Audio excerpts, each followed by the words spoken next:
السلام علیکم، میرے چینل میں خوش آمدید۔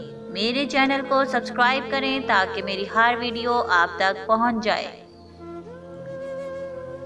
امریکہ میں ایک یونیورسٹی کا انگریز پروفیسر اسلام کے لیے دل میں بہت نفرت رکھتا تھا۔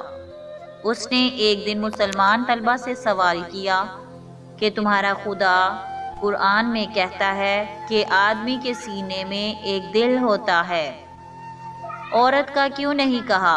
کیا عورت کے سینے میں ایک دل نہیں ہوتا؟ ایک مسلمان طالب علم نے جواب دیا، قرآن بالکل ٹھیک کہتا ہے، کیونکہ عورت کے سینے میں تب 2 دل دھڑکتے ہیں جب اس کے پیٹ میں اس کا بچہ ہوتا ہے۔ انگریز پروفیسر یہ جواب سن کر حیران رہ گیا اور اس کے بعد کوئی نہیں سوال کیا۔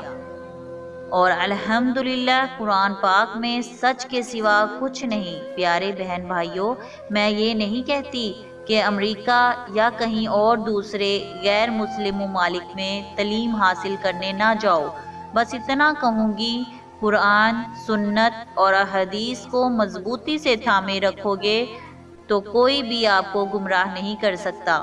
اللہ پاک ہماری نوجوان نسل کو قرآن پاک کو سمجھنے اور اس پر عمل کرنے کی توفیق عطا فرمائے، آمین ثم آمین۔